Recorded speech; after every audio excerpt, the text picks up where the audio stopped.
ప్రస్తుతానికి మీ దగ్గర ఈ బడ్జెటరీ శాంక్షన్స్ కానీ లేకపోతే మీరు వెంబడే టక్కన ఒక వెపన్ బయట తీస్తారు, మేము వెల్త్ క్రియేటర్స్ అని చెప్పేసి. అప్పుడు ఆ వెల్త్ క్రియేషన్ కానీ దానికి సంబంధించిన ఫార్ములా ఏదన్నా రెడీ చేసుకున్నారా, లేదా అది ప్రభుత్వంలోకి వచ్చిన తర్వాతే ప్రజలకి తెలియజేస్తారా?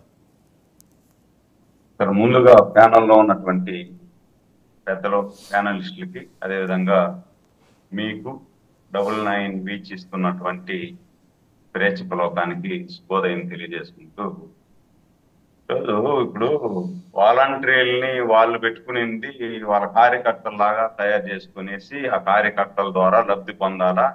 అక్కడ లోకల్ బాడీలో ఎవరు కానీ సర్పంచ్లు కానీ ఎంపీటీసీలు కానీ జడ్పీటీసీలు కానీ ఎమ్మెల్యేలు కానీ వాళ్ళ పవర్ లేకపోయినా పర్వాలేదు, నా కార్యకర్తలుగా ఉంటారు వీళ్ళు, నా కార్యకర్తలు నాకు లబ్ధి చేకూరాలా. 50 ఇళ్లలో ఎవరెవరు ఏ కులానికి చెందినోడు, ఎవడెవడు ఏ పార్టీకి చెందినోడు ఏంది అనేది ఇంటర్నల్ గా తెలుసుకునేదానికి వాళ్ళు వాలంటరీ వ్యవస్థను ఏర్పాటు చేస్తారు. అది ఆ వాలంటరీ వ్యవస్థలో వాళ్ళు దాన్ని ఒక అడుగు ముందుకేసి, ఇది నా సైన్యము, నా కోసమే పనిచేయాలా, మీరందరూ కూడా రాజీనామా చేసేయండి. ఇప్పుడు రాజీనామా చేసేస్తే రేపు ఎన్నికల వరకు ఈ 2 నెలలు కావాలంటే మీకు 20,000 ఇస్తాను, 20,000 తీసుకోండి, ఎన్నికలు అయిపోయిన తర్వాత మళ్ళా మీకు వాలంటరీ పోస్ట్ ఇస్తాను అని చెప్పినారు.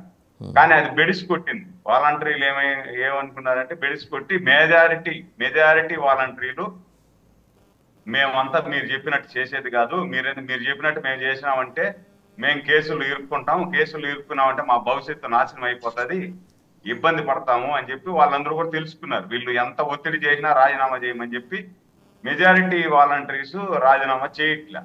అందుకని మేమేమంటున్నామంటే వైసీపీ పార్టీ ఏం చేసిందంటే, నా సైన్యము నాకే పనిచేయాలి, నాకే గులాంగిరి చేయాలా, 5,000 తీసుకోవాలా, మీరు మా పార్టీకి గులాంగిరి చేయాలా అని చెప్పి వైసీపీ పార్టీ వాళ్ళకు దిశానిర్దేశం చేసింది. మేమేమంటున్నామంటే వాలంటీర్లు కొందరి వారు కాదు, వాలంటీర్లు అందరి వారు, వాలంటీర్లు అన్ని పార్టీలకు సంబంధించిన వాళ్ళు, అందరికీ కూడా న్యాయం చేయాల్సినటువంటి వాళ్ళు. అలాంటి భవిష్యత్తు, అలాంటి సహకారం మీ దగ్గర నుండి మేము ఆశిస్తున్నాం. మీరు ఆ విధంగా చేసేదానికి మేము మీకు 5,000 రూపాయలు వాళ్ళు ఇస్తున్నారు, 5,000 రూపాయలు మీకు పెట్రోల్ కూడా చాలదు. కాబట్టి మేము వచ్చిన వెంటనే మీకు ఒక గౌరవపదంగా 10,000 రూపాయలు ఇస్తూ, 10,000 కూడా చాలదు, ఈ జగన్మోహన్ రెడ్డి వచ్చిన తర్వాత రేట్లు పెంచేసి ఇష్టానుసారం కరెంట్ ఛార్జీలు కానీ ఇంటి పన్నులు కానీ ఇవన్నీ పెంచేసినప్పుడు ఆ 10,000 కూడా వాళ్ళకి చాలదు. కాబట్టి వాళ్ళని 50,000 నుండి 1,00,000 రూపాయల వరకు సంపాదించుకునేటట్టుగా ఆ సంపాదించుకునే మార్గాన్ని మేము అన్వేషించి వాళ్ళకు ఇస్తాం. ఏదైతే స్కిల్ ట్రైనింగ్ చేసి, ఇందాక మీరు ఒక ప్రశ్న బాలకోటయ్య అన్న మాట్లాడుతూ ఉండేటప్పుడు చెప్పారు బిఈ చదివిన వాళ్ళు లేరు అని. మా వార్డులో బిఏ అనే మాట నేను అనలేదండి. లెట్ మీ క్లారిఫై, బిఏ అనే మాట నేను అనలేదు.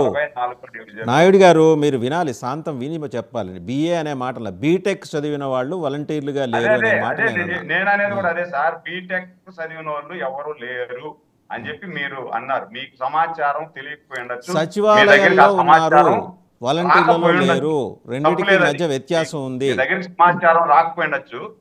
కానీ మాకు తిరుపతిలో 44, 45, 34 డివిజన్లలో చూశాను నేను. 3 ఉన్నారు బిఈ చదివిన వాళ్ళు, ఇంజనీరింగ్ చదివిన వాళ్ళు 3 ఉన్నారు, డిగ్రీ చదివిన వాళ్ళు 7 మంది ఉంటారు. నా దగ్గర డేటా ఉంది, ఎందుకంటే నేను రూట్ లెవెల్లో పనిచేసేవాడిని.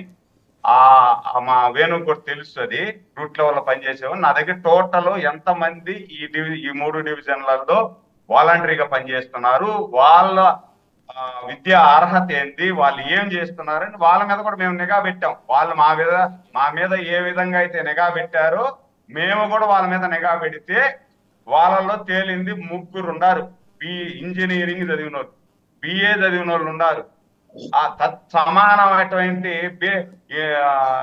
క్వాలిఫికేషన్ ఉండేవాళ్ళు చాలా మంది ఉంటారు. వాళ్ళందరూ కూడా పాపం వాళ్ళకు ఉద్యోగాలు దొరక్క, స్కిల్ ట్రైనింగ్ ఇచ్చేవాళ్ళు లేక, ఈ కాంపిటీషన్ ప్రపంచంలో ఉద్యోగాలు రాక వేరే రాష్ట్రంలో పోయి ఉద్యోగం చేస్తే ఇక్కడ పెళ్లి చేసుకొని పిల్లకాయలు భర్త ఒక దగ్గర ఉద్యోగం చేస్తుంటాడు, లేదు భార్య దగ్గర ఇంకొక దగ్గర ఉద్యోగం చేస్తూ ఉంటది. ఇంకా ఆ రాష్ట్రంలో పోయి ఉద్యోగం చేస్తే శాలరీస్ చాలక ఇక్కడే ఏదో ఒకటి చేసుకుందాం అనే ఉద్దేశం చేసుకునే వాళ్ళు ఉన్నారు. వీళ్ళందరూ కూడా నిన్న చంద్రబాబు నాయుడు ప్రకటనతో చాలా సంతోషిస్తున్నారు. వీళ్ళందరికీ మంచి భవిష్యత్తు ఉంటది. వీళ్ళ మీద ఈ వైసీపీ పార్టీ వీళ్ళ నాయుడు గారు ఒక ప్రశ్న అడగమంటారా మిమ్మల్ని? నాయుడు గారు, సురేంద్ర నాయుడు గారు ఒక ప్రశ్న. ఇప్పుడు అంతకుముందు ఉన్నది మీరే, మీ దగ్గర ఉద్యోగాలు రాకే కదా వాళ్ళు వాలంటీర్లు ఉద్యోగాలకు వచ్చింది.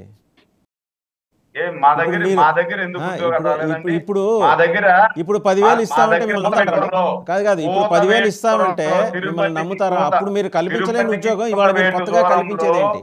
తిరుపతికి కూతవేటు దూరంలో సిల్కాను, మైక్రోమాక్స్, డెక్సన్, హీరో హోండా, ఈసూజీ ఇన్ని కంపెనీలు పెట్టాం. మీరు ఒకసారి వస్తే తిరుపతి నుండి తెల్లవారి 7 గంటలకు నిలబడుకుంటే లీలామహల్ సెంటర్ లో ఎన్ని బస్సులు వెళ్తాయి, ఈ బస్సులు నిండా ఎంతమంది నిరుద్యోగులు వెళ్ళి ఉద్యోగాలు చేసుకొని ఈవినింగ్ మళ్ళా 5 గంటలకు వస్తే దిగే వాళ్ళని చూడొచ్చు, ఎక్కే వాళ్ళని చూడొచ్చు. మరి ఆ లెక్కన వాలంటీర్లకి మరి ఆ లెక్కన నేను ఒప్పుకుంటా, మీరు చెప్పింది నేను ఒప్పుకుంటా. నాయుడు గారు ఒక్క నిమిషం, మీరు చెప్పింది నేను ఒప్పుకుంటా. మీరు ఆ లెక్కన ఇన్ని కంపెనీలు వచ్చేసిన తర్వాత ఇంజనీర్లు మళ్ళీ వాలంటీర్లుగా చేయాల్సిన అవసరం ఏర్పడింది? అదే నేను దానికి ముందుగానే సమాధానం చెప్పా. వాళ్ళకు ఈ కాంపిటీషన్ ప్రపంచంలో వాళ్ళు ఎదగలేకపోయి ఉండొచ్చు. అందుకనే ఆన్సర్ మీరే, ప్రశ్న మీరే చెప్తున్నారు, ఆన్సర్ మీరే చెప్తున్నారు, జవాబు కూడా మీరే. అవును, కొంతమంది ఉంటారు, కొంతమంది వాళ్ళు కాంపిటీషన్ ప్రపంచంలో. నాయుడు గారు, మీరు హోంవర్క్ సరిగ్గా చేసుకురాలేదు. మళ్ళీ మీ దగ్గరకు వస్తాను, మీరు ఈ లోపల హోంవర్క్ కొంత చేసుకోండి. ఎందుకంటే మీరే చెప్తున్నారు కాంపిటేటివ్ వరల్డ్ లో వాళ్ళు వెళ్ళలేకపోయి ఉండొచ్చు, వాళ్ళకి అందుకనే చెప్తున్నా. అందుకనే చంద్రబాబు నాయుడు గారు నిన్న చెప్పింది అదే కదా. స్కిల్ ట్రైనింగ్ సెంటర్ పెట్టి వాళ్ళు ఏ రంగంలో నిష్ణాతులు అవుతారో ఆ రంగంలో వాళ్ళని తీసుకొని వాళ్ళకు ఇంట్లోనే కూర్చొని ఉద్యోగం చేసుకునేటట్టుగా, ఇంట్లోనే ఉద్యోగం చేసుకుంటూ 50,000 నుండి 1,00,000 రూపాయలు సంపాదించే మార్గాన్ని మేము చూపిస్తాం. మీరు వైసీపీ ట్రాప్ లో పడద్దండి. వైసీపీ ట్రాప్ లో పడి మీరు ఈ ఎలక్షన్ లో వాళ్ళు చెప్పిన పనులన్నీ చేసి కేసులు ఇరుక్కోవద్దండి. కేసులు ఇరుక్కొని మీ జీవితాలని పాడు చేసుకోవద్దండి. మేము వస్తున్నాం, 36 రోజులు వెయిట్ చేయండి. మనం వస్తున్నాం, మనం వచ్చి మీ భవిష్యత్తును ఆ బ్రహ్మాండమైనటువంటి ప్లాట్ఫారం వేస్తాం, ఆ ప్లాట్ఫారం మీద మీరు వెళ్ళొచ్చు అని చెప్పాము మేము. వేణుగోపాల్